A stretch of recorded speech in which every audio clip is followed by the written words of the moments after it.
ini yang dikirim oleh Abidah, maka Abidah tolong apa namanya, membacakan. Baik, Ustadz. Pengertian sejarah pendidikan Islam. A. Pengertian sejarah pendidikan Islam. Sejarah merupakan peristiwa masa lalu yang ditulis oleh berbagai ahli, khususnya para sejarawan. Dalam konteks ini, di masyarakat terdapat beberapa sumber sejarah antara lain. Pertama, sumber sejarah lisan atau oral history yang diperoleh dari penuturan atau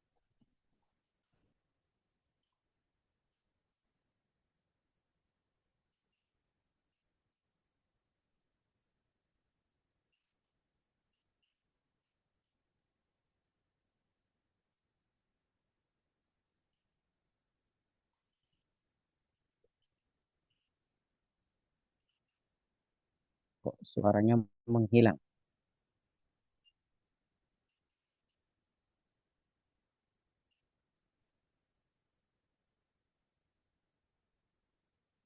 Mana nih suaranya? apa Nusa tadi Sinyalnya. nya mati. Jadi kalau Oh iya iya, silakan. tadi sampai mana Ustaz? Lanjut. Terdengar suaranya. Diulangi aja nggak apa-apa. Berupa manuskrip atau mahtutot yang dapat dijadikan sebagai bahan untuk menuliskan sejarah.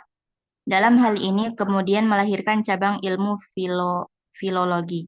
Ketiga, sejarah bisa didalami dan dikaji melalui peninggalan sejarah peradaban dan kebudayaan manusia berupa benda-benda arkeologis hasil kreasi manusia, berupa peninggalan fisik seperti bangunan masjid, candi, kuil, dan sebagainya.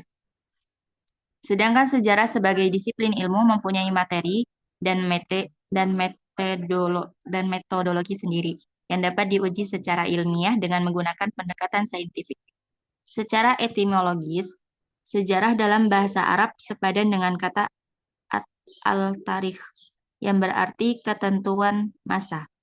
Menurut Abu Dinnata, terdapat beberapa teori yang dapat menjelaskan pengertian sejarah. Salah satunya menyatakan bahwa kata sejarah berasal dari bahasa Arab, dari kata asyajaroh yang berarti pohon. Namun, Abu Dinnata tidak memberikan alasan yang jelas. Menurutnya, mungkin pendapat yang menyatakan bahwa kata sejarah berasal dari kata syajaroh tersebut disebabkan karena sebuah pohon biasanya terdiri dari akar, batang, ranting, dahan, dan daun yang terikat pada proses perkembangan dan pertumbuhan dari mulai kecil, kemudian membesar, tegak berdiri, berbunga, berbuah, kemudian layu dan mati. Bahkan ada yang belum berbuah kemudian mati melalui sebuah siklus yang alami.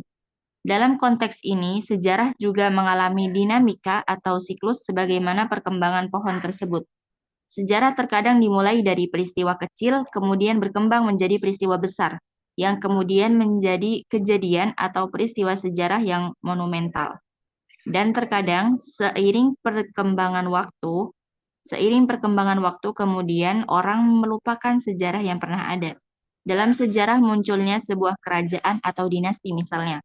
Biasanya dimulai dari masa pembentukan, konsolidasi, pertumbuhan dan perkembangan, kejayaan dan keemasan, kemudian akhirnya masuk pada masa kemunduran dan kehancuran atau kolaps.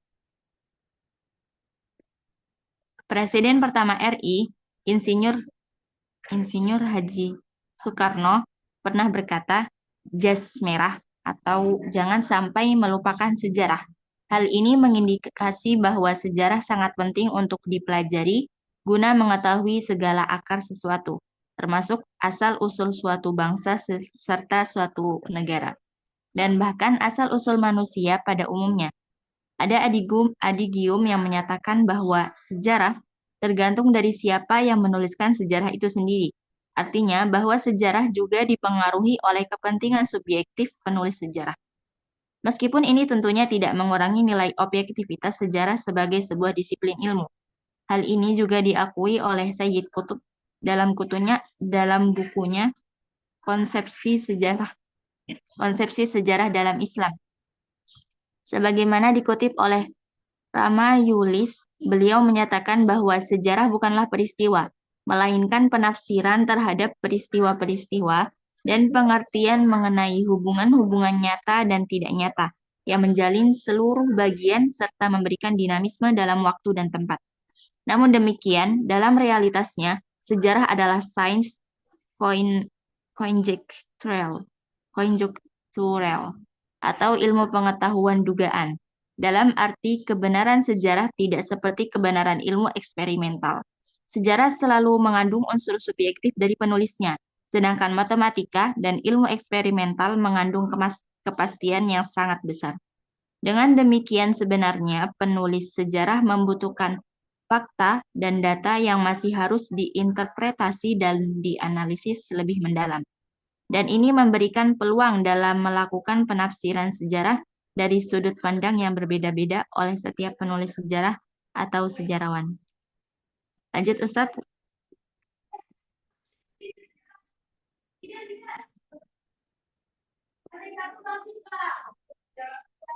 Dalam bahasa Inggris terdapat kata history yang berarti sejarah. Di dalam buku Ensiklopedia Americana,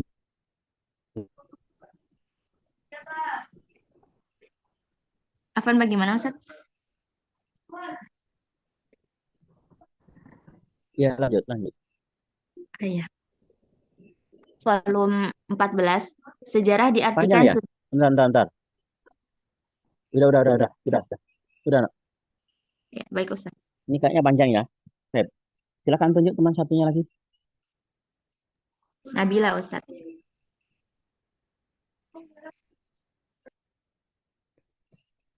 Nabila. Ya, Nabila Salsabila. Mau juga Allah. Baik. Silakan.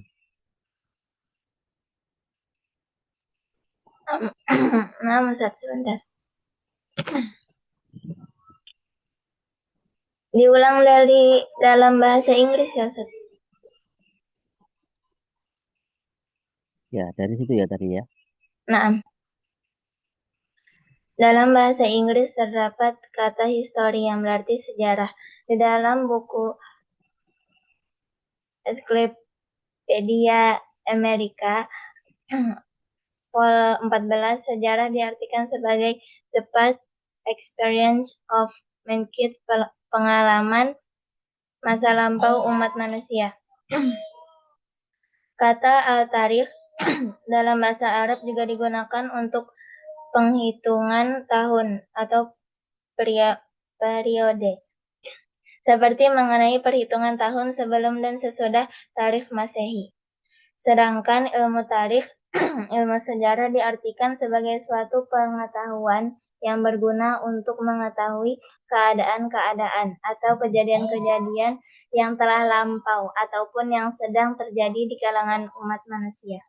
Dalam buku Oxford Advanced World Dictionary of Court English dijelaskan bahwa sejarah adalah catatan yang berhubungan dengan kejadian masa lalu yang diabadikan dalam laporan tertulis dan dalam ruang lingkup kajian yang luas.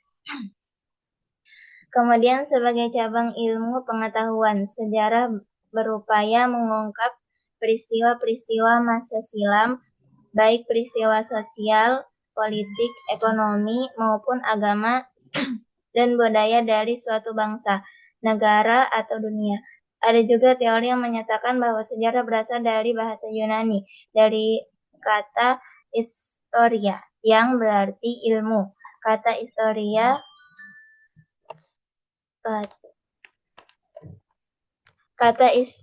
tersebut diartikan sebagai Aristoteles sebagai suatu penelaahan secara sistematis mengenai seperangkat gejala alam. Dalam bahasa Inggris, pengertian histori diartikan sebagai masa lampau umat manusia. Asal kata history memiliki kaitan dengan kata asalnya story, berarti cerita. Sehingga Sehingga histori juga mengandung cerita atau hikayat masa lalu. Tidak berlebihan jika menulis sejarah merupakan profesi kuno, tetapi juga sangat terhormat. Masyarakat Barat telah menempatkan para sejarawan penulis sejarah sejajar dengan filosof. Kegemilangan dalam penulisan dan studi sejarah di Barat hampir tidak ada yang diraih tanpa mendekatkannya dengan ilmu filsafat yang telah lebih jauh berkembang dan ilmu lain seperti teologi. Hal ini pula yang memberikan status tersendiri bagi sejarah. Tidak hanya sekedar bagian dari seni ART, tetapi juga sebagai ilmu sains. Menurut Ibnu Khaldun, seorang cendekiawan Muslim yang ahli sejarah dan sosiologi yang bukan hanya terkenal di dunia Timur tetapi juga diakui oleh Barat, menyatakan bahwa para sejarawan sebenarnya tidak boleh hanya menuliskan sejarah sebagai sebuah peristiwa faktual saja. Tetapi lebih dari itu, penulisan sejarah harus dilakukan oleh sejarawan untuk menggali dan menemukan makna terdalam dalam peristiwa sejarah sekaligus menemukan kebenaran. Juga mampu menjelaskan secara detail sebab dan asal-usul peristiwa serta mempunyai pengetahuan yang mendalam tentang mengapa peristiwa sejarah itu terjadi. Sejarah oleh karena itu juga berakar-akar pada filsafat, dan ia pantas dianggap sebagai cabang dari filsafat. Lanjut, Ustaz. Baik. Ini sudah akhir ya. Baik, sebentar.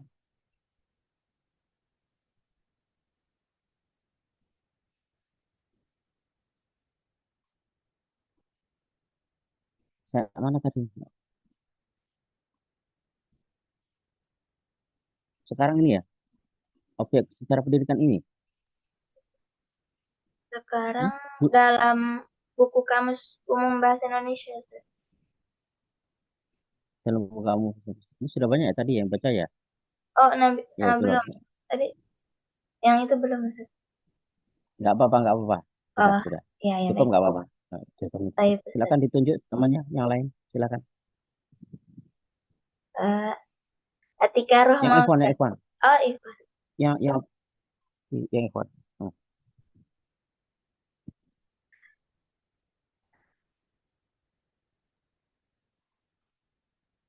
An-Nazma Fauzan, Ustaz.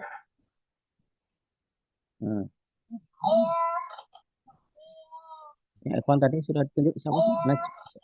Ustaz. Ya, silakan. Suara saya terdengar, Ustaz? Ya, dengar jelas. Betul. Dalam buku Kamus Umum Bahasa Indonesia, menurut oleh WJS, Purdarminta diterangkan bahwa sejarah mengandung 3 pengertian, yaitu pertama, kesusastraan lama, silsilah dan asal-usul. Kedua, kejadian atau peristiwa yang benar-benar terjadi pada masa lampau. Ketiga, ilmu pengetahuan cerita pelajaran tentang kejadian atau peristiwa yang benar-benar terjadi pada masa lampau. Abudin Nata kemudian menyimpulkan bahwa ilmu sejarah dapat diartikan sebagai upaya merekonstruksi peristiwa atau kejadian di masa lampau dengan menggunakan berbagai sumber yang valid, berupa data dan fakta, dan disusun secara sistematis dengan menggunakan metode dan pendekatan tertentu. Data dan fakta tersebut terkait dengan objek kejadian, waktu, tempat, pelaku sejarah, dan latar belakang peristiwa sejarah itu terjadi. Salah satu cabang ilmu sejarah adalah sejarah pendidikan Islam, dan lebih khusus lagi adalah sejarah pendidikan Islam. Sejarah pendidikan Islam diartikan sebagai sejarah yang khusus mempelajari pendidikan Islam dari aspek historisnya, Sejarah pendidikan Islam tidak bisa dilepaskan dari munculnya agama Islam di dunia. Sejak tumbuh dan berkembangnya ajaran agama Islam di muka bumi ini sesungguhnya sejarah pendidikan Islam tumbuh dan berkembang seirama dengan dinamika perkembangan sejarah agama Islam. Agama Islam adalah agama yang dibawa oleh Nabi Muhammad SAW, lahir di kota Mekah di Jazirah Arab.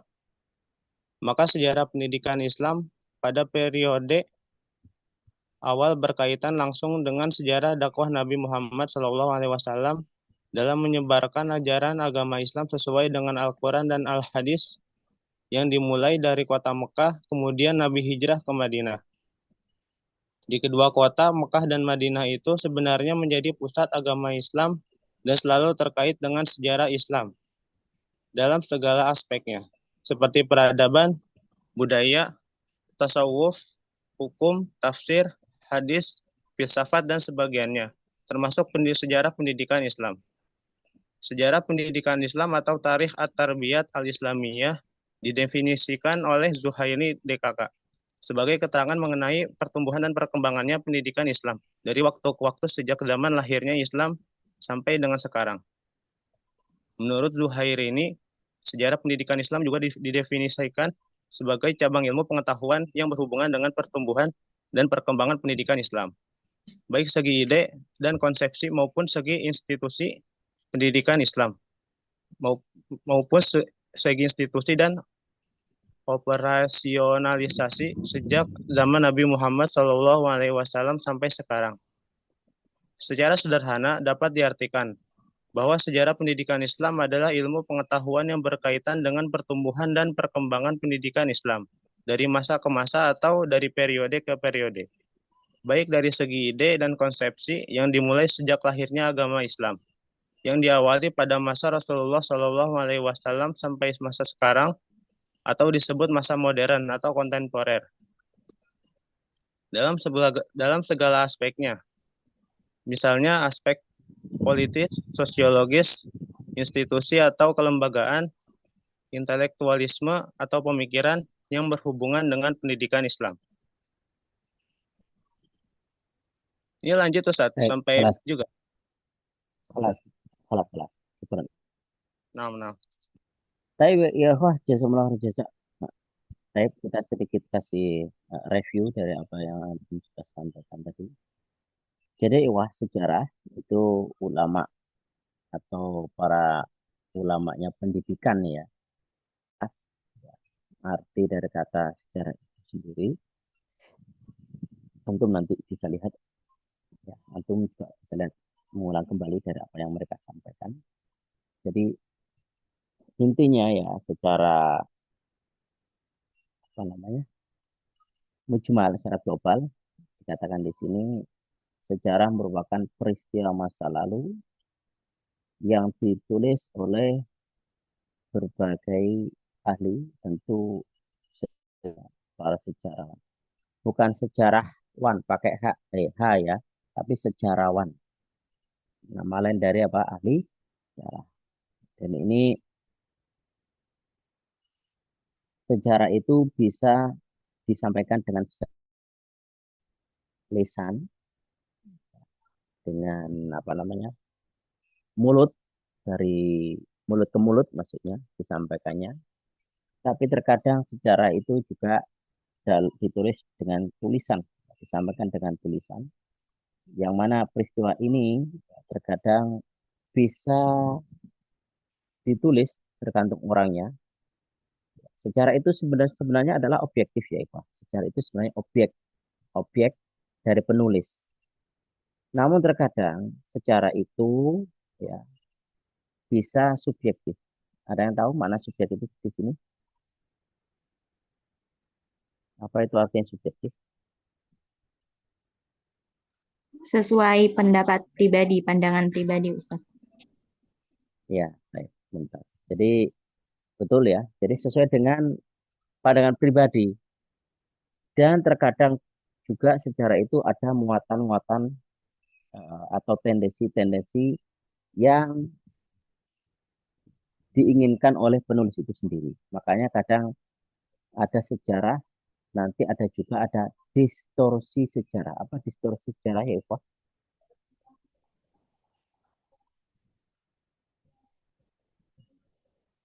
Hmm? Ada sejarah, ada distorsi sejarah. Ada yang tahu?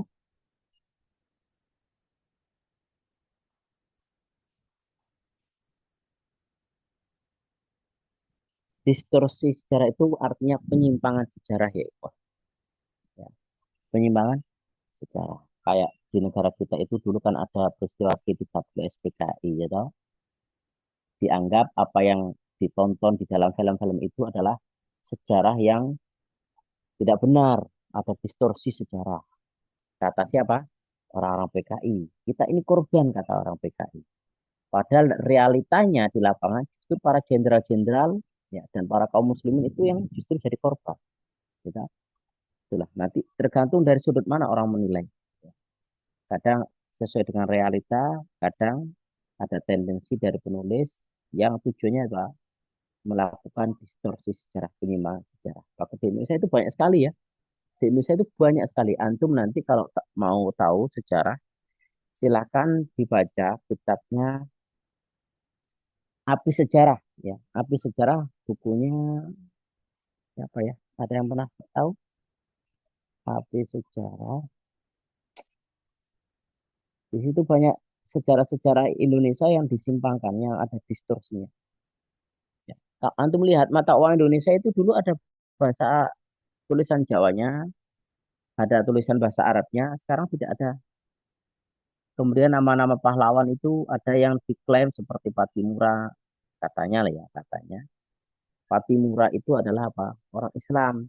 Tapi hari ini ternyata katanya Patimura itu apa? Pahlawan dari non-Islam atau orang-orang Kristen atau orang Nasrani lah. Ya, dan banyak yang lainnya, yang lain. Tapi sejarah, sebentar anak Pak lupa, mau ingat lupa. Pengarang apa sejarah siapa ya, Pak?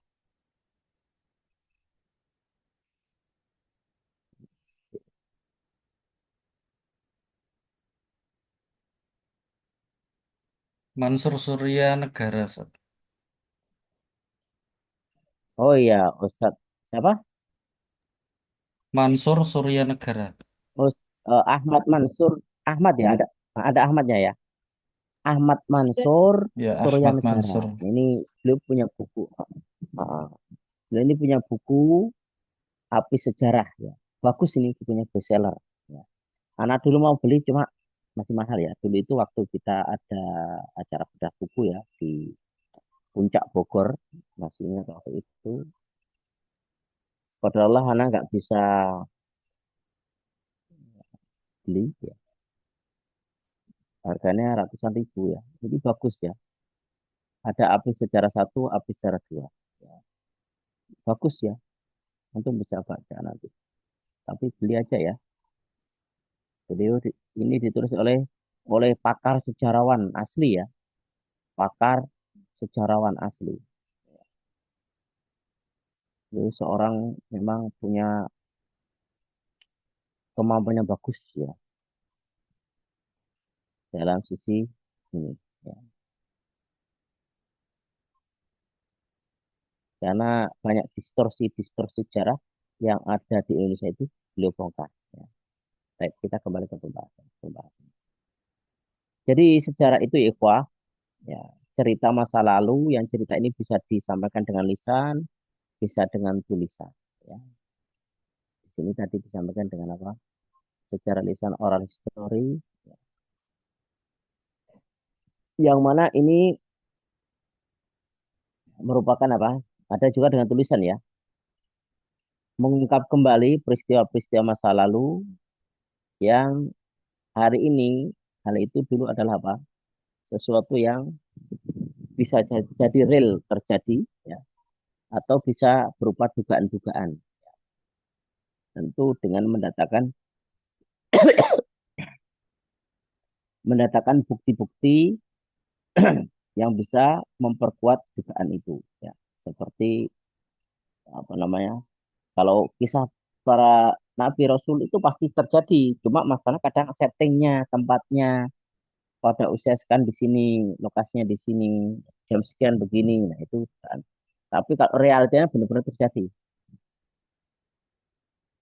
Begitu juga kalau kita lihat, kalau antum main ke Mesir ya, antum lihat piramid, ya, itu adalah sebuah bukti sejarah masa lalu yang bisa kita lihat dengan mata telanjang kita, ya.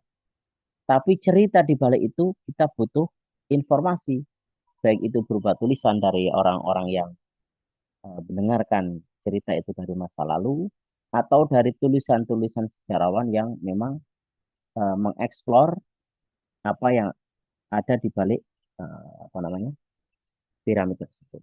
Kepada Allah, anak bertahun-tahun di Kairo nggak sempat menikmati apa mengunjungi apa namanya piramid ya. Maknya anak-anak itu yang malah dia satu Kairo itu sudah diopo-opo. Karena itu orangnya jinak jadi di rumah terus nggak pernah kemana-mana. Paling cuma mainnya ke Hadifah Al-Azhar atau Taman Al-Azhar. Ketika capek-capek setelah kuliah, hari libur, kita main-main di Al-Azhar. Hadifah Al-Azhar, Taman Al-Azhar. Atau pas jalan-jalan di beberapa tempat wilayah sana. Tapi kalau tempat-tempat sejarah, ya, itu hampir tidak pernah karena apa namanya eh, melihat. Bahkan ketika anak berangkat kuliah di Tamsis ya, di Tamsis atau Ramsis kalau orang bilang ya. Di Ramsis ya, bukan Tamsis akan. Karena juga nggak sempat apa namanya melihat makam atau tempat apa namanya, tempat di taruhnya Fir'aun, di museumnya Fir'aun. Karena nggak sempat masuk, karena nggak tahu, anak nggak pernah kepikiran ya. Nggak tahu, anak itu nggak begitu antusias melihat seperti itu. Baik. Kemudian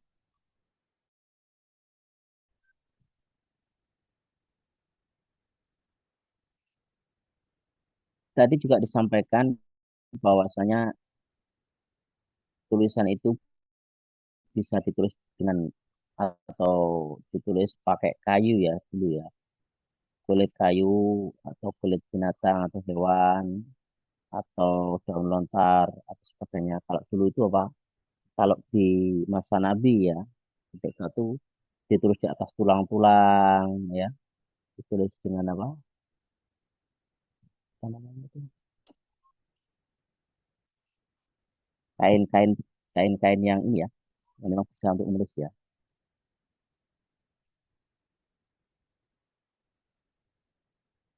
Jadi ini berita-berita masa lalu itu biasanya dari manuskrip Mahtutot. Nah, ini Mahtutot ini adalah jurusan anak dulu di Kairo ya. Manuskrip jurusan anak dulu di Kairo. Atau kalau sekarang itu kalau di apa ya, translate ke bahasa kita lebih ke filologi ya, filologi Islam. Kemudian yang ketiga, sejarah juga bisa dikaji melalui peninggalan sejarah peradaban. Nah, jadi yang tadi sebut kita singgung, pertama dari apa, mulut ke mulut, tulisan, kemudian dari apa, dari peninggalan masa lalu. Untuk peninggalan masa lalu ini tidak dari orang ke orang atau dari tulisan-tulisan masa masa lalu. Ya. Dan ini menjadi tugas filologi ya, filologi. Ya. Filologi itu lebih ke apa? Ilmu maktutut ya, manuskrip atau tulisan-tulisan tangan masa lalu. Bisa kalau di Arab karena memang menggunakan bahasa Arab ya dengan tulisan Arab. Antum tidak akan dapati ya ikhwah, kitab-kitab masa lalu, kitab Bukhari, Muslim itu dulu tulisan-tulisan tangan. Kitab-kitab yang ada di rak-rak di maktabah itu semuanya itu dulu dalam dalam bentuk tulisan tangan. Ya. Dan di tangan filolog ini atau apa namanya muhakkik, muhakkik. Ya. Filolog atau muhakkik ini menulis ulang apa yang ada di dalam kitab-kitab itu kalau bahasa Arab ya, ditulis ulang kemudian ditahkik. Karena ulama pada masa lalu itu apapun, ulama ahlul hadis, fikih, sejarah, ya, seperti siapa ulama sejarah Islam yang terkenal?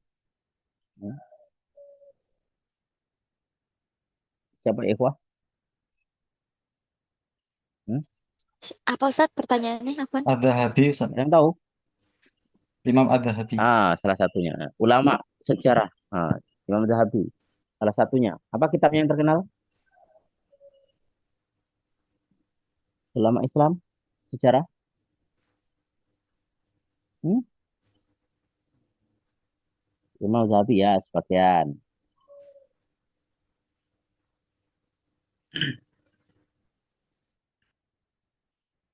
Siapa ikhwah? Al-Bidawah Nihayah karang siapa?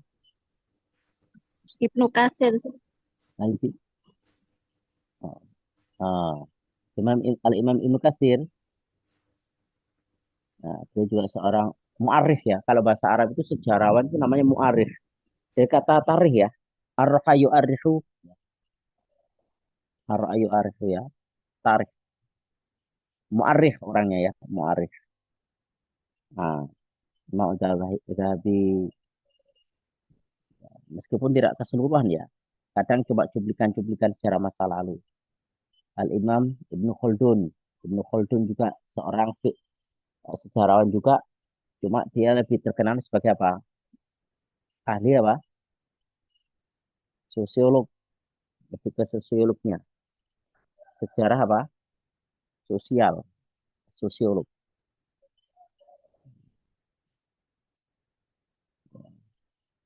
Banyak ya. Antum cek-cek kitab para ulama banyak. Para ulama biasanya yang khusus-khusus bikin itu banyak. Kalau yang kontemporer ada apa sih kitab yang diterjemahkan dalam bahasa Indonesia yang orang India yang menulis itu apa? Terkenal secara Nabi itu para Islam. Selain Ibnu Hisham ya, Ibnu Hisham juga siapa ya Eko? Sofiur Rahman Al-Mubarakfuri, Ustaz. Ah, aywa mumtaz mumtaz. Syekh Sofi Rahman Al Mubarak Furi ya. Lupa. Itu yang anak ini. Itu salah satunya. Penulis terkenal, bahkan mendapat penghargaan dari Kerajaan Arab Saudi. Syekh Sofi Rahman Al Mubarak Furi. Kitabnya bagus. Banyak ya selain mereka ya. Antum cek-cek ya, Ikhwah. Antum ketika belajar ya, Ikhwah.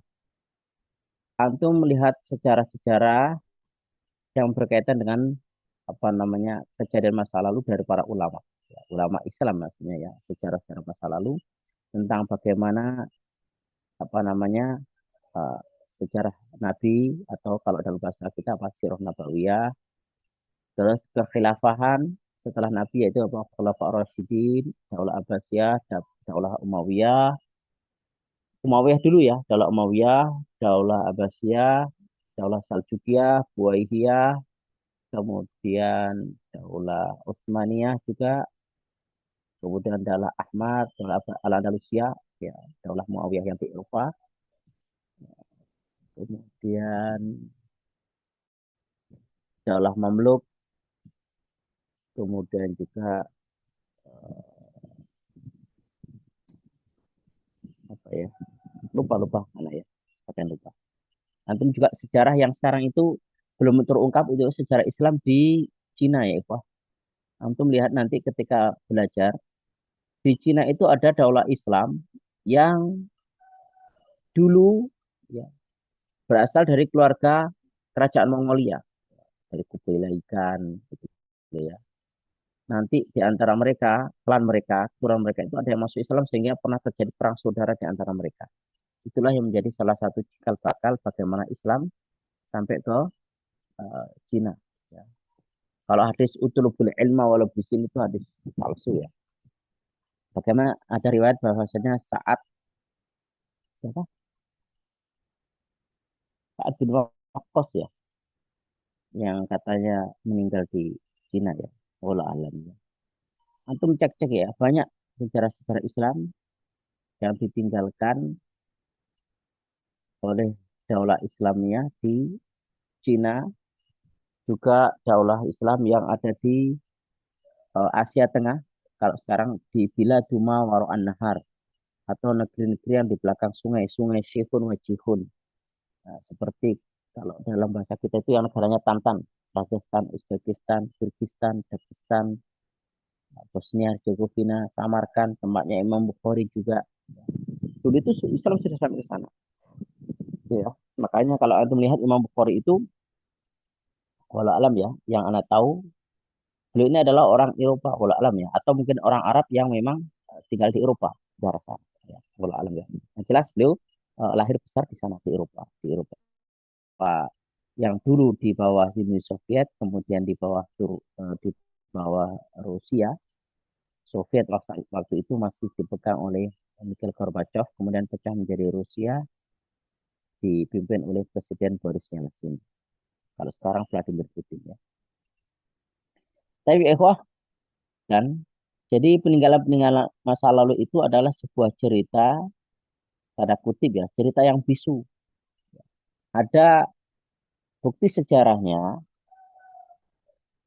nanti ada beberapa tulis-tulisan atau prasasti kalau bahasa Indonesia ya, yang bisa ditemukan di sana, tapi tidak akan mungkin lengkap kecuali dengan apa? Memberikan apa? Atau menghadirkan bukti-bukti dalam bentuk tulisan yang bisa diterjemahkan kalau dalam bahasa Arab, kemudian diterjemahkan ke dalam bahasa Indonesia. Ya, kalau dalam bentuk tulisan, apa namanya, cerita, nanti bisa disampaikan oleh sejarawan-sejarawan masa lalu. Tentunya sejarawan ya. Nanti apa yang menjadi perkataan mereka tentu bersandarkan dengan tulisan atau juga pendapat orang-orang masa lalu yang mungkin ketika itu hadir dalam tentu sejarah yang tidak jauh-jauh banget ya. Kalau sejarah Indonesia kan tentang kemerdekaan, kan masih ada mbah-mbah kita yang hari ini dulu lahir di masa atau sebelum kemerdekaan. Cuma sedikit ya, sekarang sudah mungkin sudah mulai. Kemudian ya ikhwah, tadi filologi ya, tadi dari kata filologi ya kita.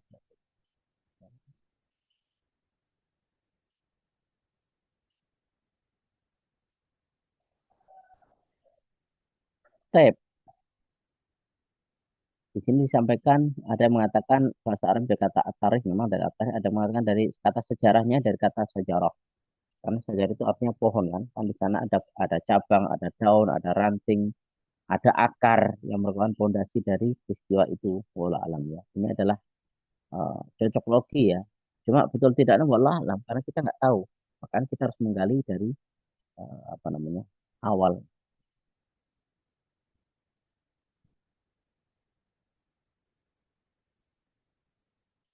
Kemudian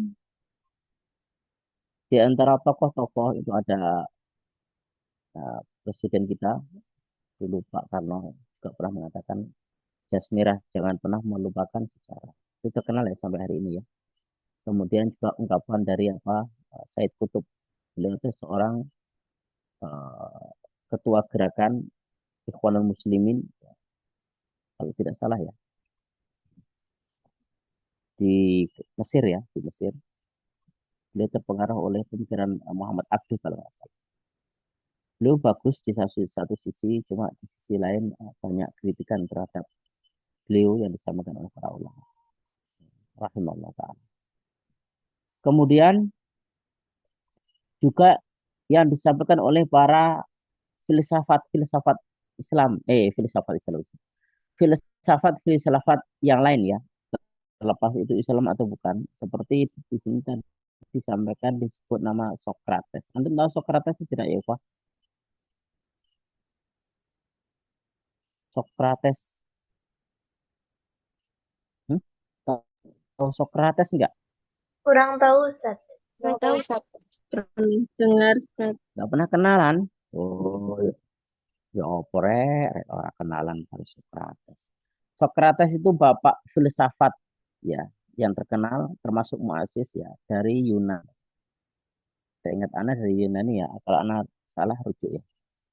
Uh, dia ini punya banyak murid. Di antaranya adalah Aristoteles. Tadi sudah. Oh, di sini sebutnya. Kemudian siapa? Kemudian Plato. Pernah dengar? Plato itu enggak ya, Pak? Pernah Plato, Ustaz? Pernah. Aristoteles. Pernah. Ya. Ini adalah uh, murid-murid dari Plato. Dan Plato itu punya pemikirannya bagus ya. Tapi versi ini maksudnya ya. Versi di masanya ya. Terlepas dia itu muslim bukan muslim ya. Itu urusan lain. Dia itu adalah seorang yang bagus, jujur, amanah ya ketika di masanya. Cuma karena apa yang menjadi apa namanya pemikiran beliau, dia seorang ahli pemikir ya, filsafat. Cuma karena dia bertentangan dengan doktrin-doktrinnya gereja, maka dia dipaksa untuk minum racun dan akhirnya meninggal dalam keadaan terbunuh karena dipaksa minum racun. Karena baca waktu itu kalau nggak salah di dalam sebuah buku, di bukunya itu bunga rampai perintis dunia kalau nggak salah. Waktu itu anak masih SD ya, ya masih SD. Karena anak masih SD dulu senang baca ya, banyak buku-buku masa lalu yang sejarah masa lalu yang kita habiskan selesai. Bahkan Perang Dunia satu 2 sejarah dunia anak selesai di SD waktu itu.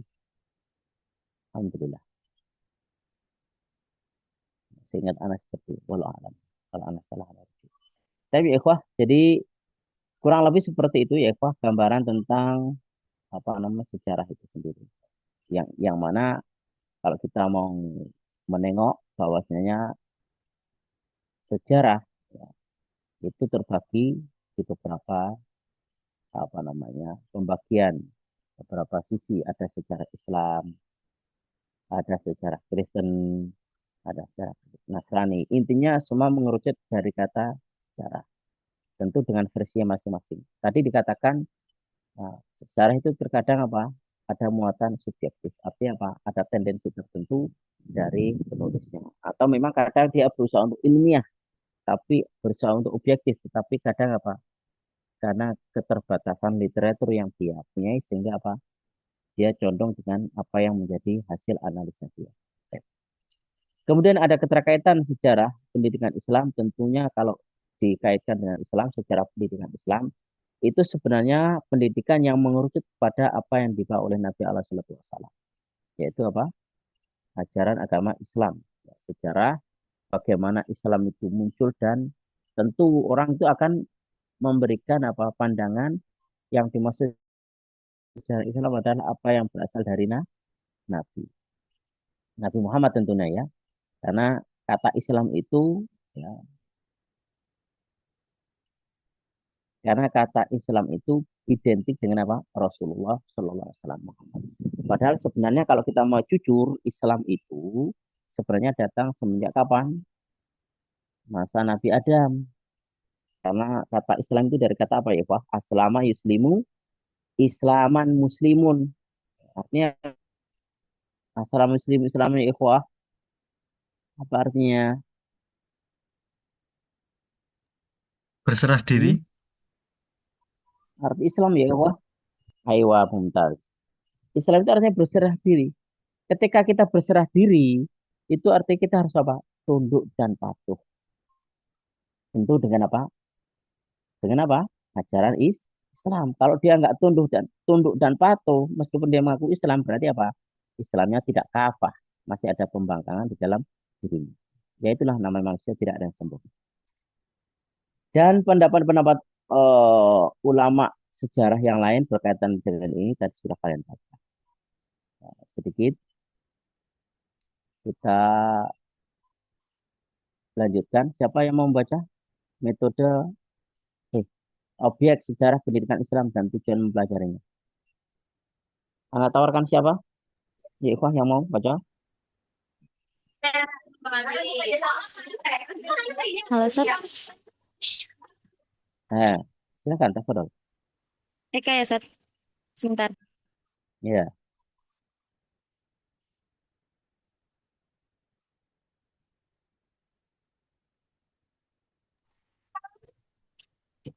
Nah, Ustaz, sebentar. Yang B ya, Ustaz.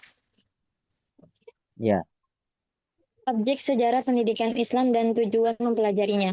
Sasaran atau objek kajian studi sejarah pendidikan Islam adalah meliputi fakta-fakta yang berhubungan dengan pertumbuhan dan perkembangan pendidikan Islam, baik formal, informal maupun non-formal.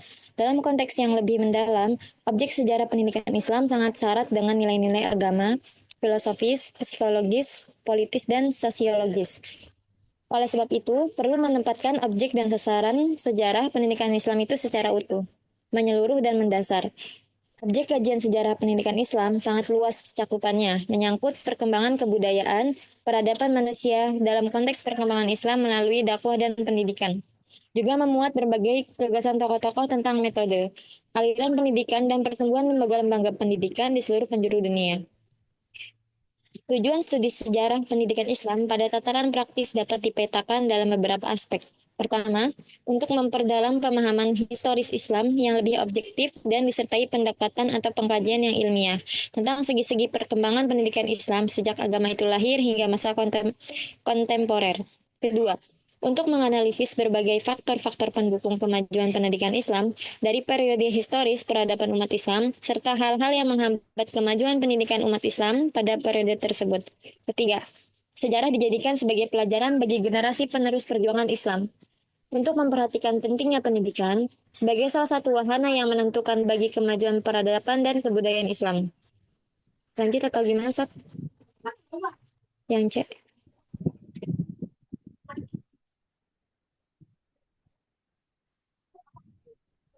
yang C yang lain, silakan ditunjuk. Akhi Fajar. Mm. Akhi Yang C Fajar. terakhir ya, Eko ya, Insya Allah. Silakan. Kenapa, Sat? Silakan. Ya, silakan ditunjuk. Tadi Fajar ya. Iya, Sat. Akhi Fajar. Mana nih orangnya nih? Makhluknya mana ini? Makhluknya.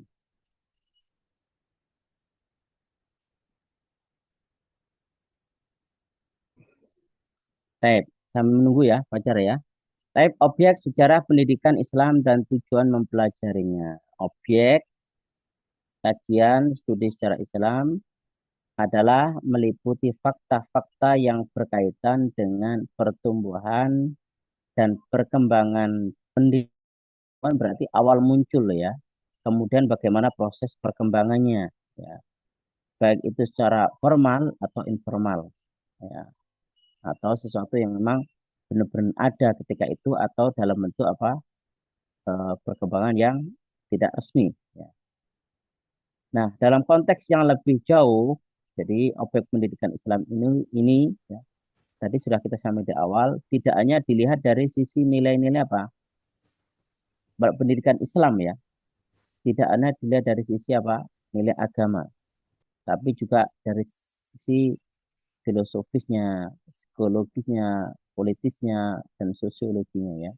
Kalau nilai agamanya jelas pasti ada muatan-muatan peribadatan, tata cara kaifiah beribadah, ketundukan kepatuhan terhadap syariat. Kemudian si filosofisnya itu adalah apa? Dari sisi apa?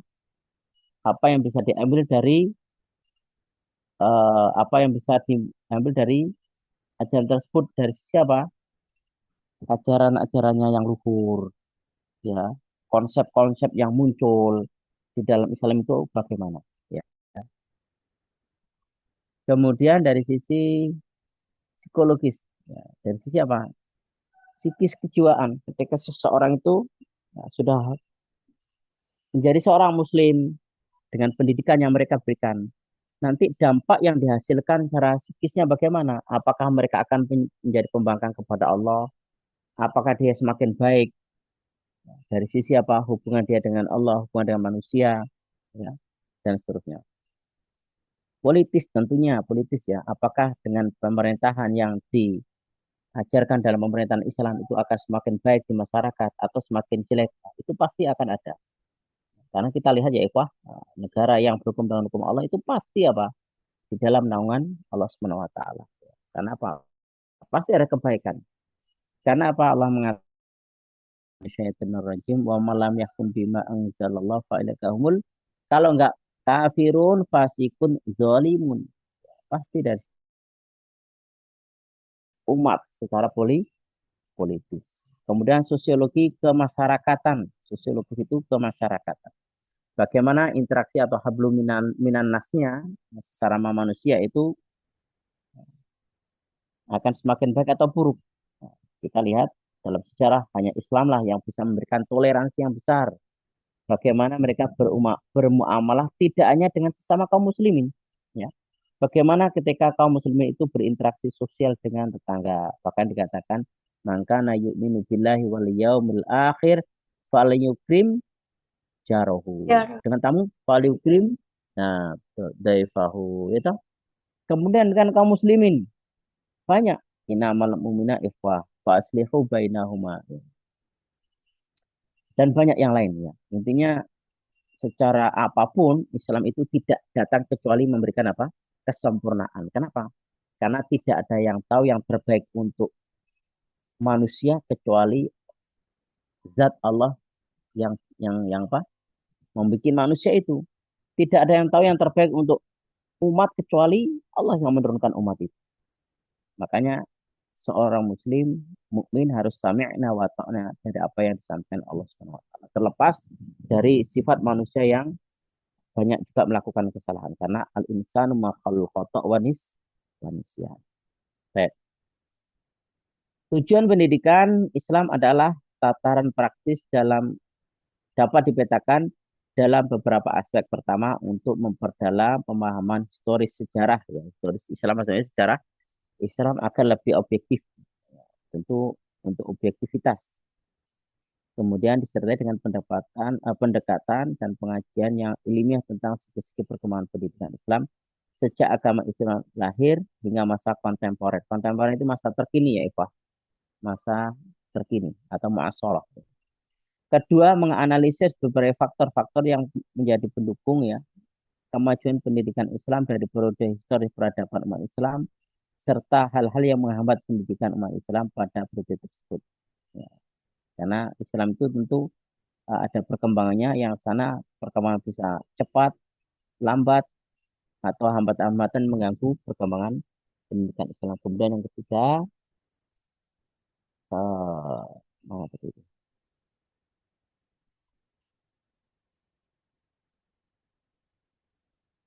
Sejarah pendidikan dijadikan sebagai pelajaran bagi generasi penerus perjuangan Islam untuk memperhatikan pentingnya pendidikan sebagai salah satu wahana menentukan bagi kemajuan peradaban kebudayaan Islam. Intinya ikhwah, antum ya ketika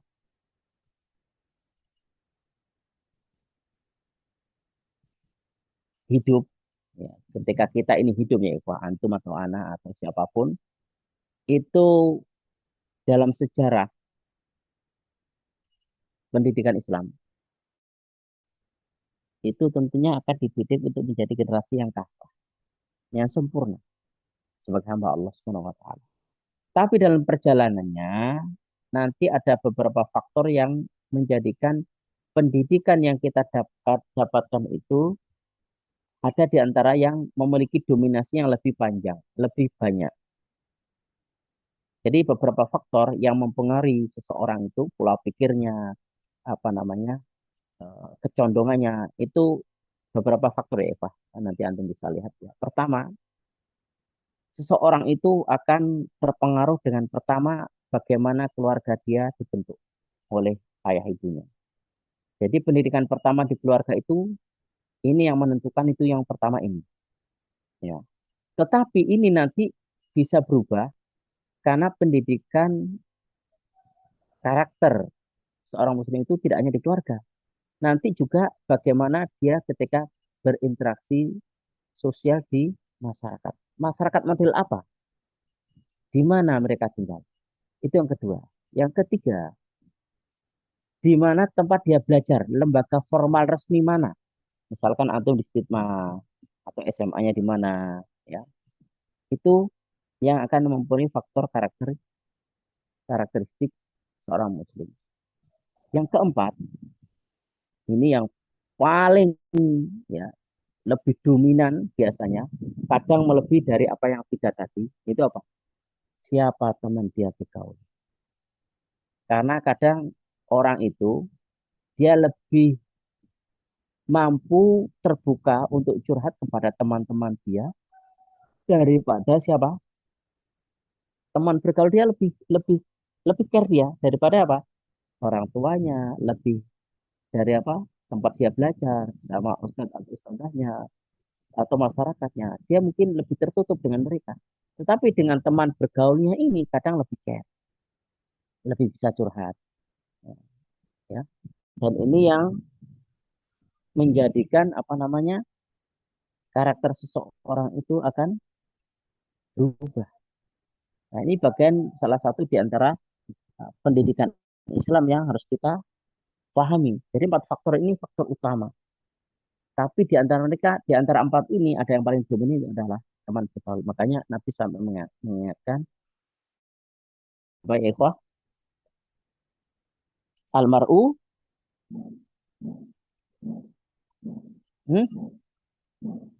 almar'u ala dini khalilihi. Seseorang itu akan mengikuti agama temannya.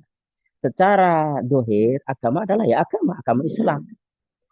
Cuman tidak hanya dari sisi agama Islam ini ya ikhwah. Apa ya? Ada tetangga yang nyalain motor.